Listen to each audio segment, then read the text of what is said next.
The good old Airpods. Who doesn't love these? You just know that if you see someone walking around with these puppies in their ears, then that is just a sign of their high-class status. But what about the Airpods 2 that were just released not too long ago? Well, unfortunately, there's not a huge difference with them. Being a big Apple fan since junior high, when I got my first iPod Shuffle, I realized that Apple made really high-quality products that were not only unique, but well-built. But after Steve Jobs' passing, things kind of changed a little bit.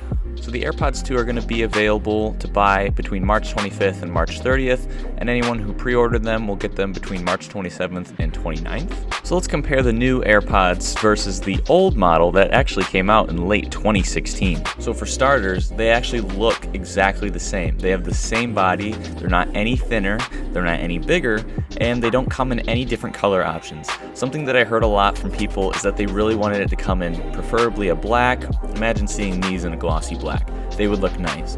But if you buy the new Airpods 2, you're not going to look any different than anyone else that has Airpods. Another downer about the new Airpods is that the battery life is exactly the same as the previous model. You think maybe with about 3 years of technological advances that we'd be able to cram larger batteries in a smaller form factor, or they could have made the Airpods just slightly bigger to compensate for a larger battery, but you're actually going to be getting the same 5-hour battery life per pod and the additional 24 hours of the additional battery capacity in the charging case. So I suppose another benefit to getting the new AirPods versus the old pair is that the processor changed from the W1 chip to the H1 chip. The main advantages to the H1 chip versus the previous one are that it answers phone calls faster, and you can say, "Hey Siri." Now, "Hey Siri" was actually a feature that they kind of brought from the previous Apple Watch models to the newer Apple Watch models to make you upgrade.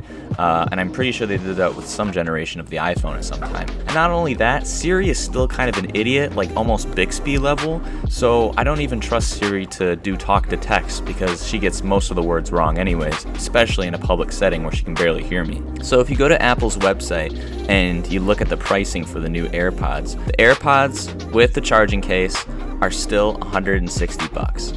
That price has not changed, even though that the product is technically better, I guess. Maybe that's a good thing that the price hasn't changed. But the AirPods wireless charging case, which is kind of a cool feature. People have been asking for a wireless charging AirPods case for a very long time, instead of having to use the lightning connector on the bottom. Yes, that does add more convenience, especially now since almost all phones have wireless charging, especially the new lineup of iPhones, so it would make sense to have a Qi wireless charging enabled AirPods case. But, I mean, they're charging so much for these. So the AirPods with the normal charging case with the lightning port are still $160. If you want that nifty new wireless charging case, which I think should have came standard, is $199 or $200. So just to reiterate that the AirPods are exactly the same as the previous model in terms of sound quality as well, but you are getting a better charging case. Now, let's say you already have AirPods and you just want the wireless charging. You can buy the wireless charging case by itself for $80. So that's kind of confusing. I don't know what they're valuing the AirPods at. The case really should be like $50. Maybe even less. All in all, being a longtime Apple fan, I'm a little disappointed about this. It seems like this is a common trend now where Apple will do a half-tier upgrade or more of a refresh on a product and just charge the same amount that they did previously, when in reality, they should be charging less. This kind of does show that Steve Jobs' passing really did have an impact on the company.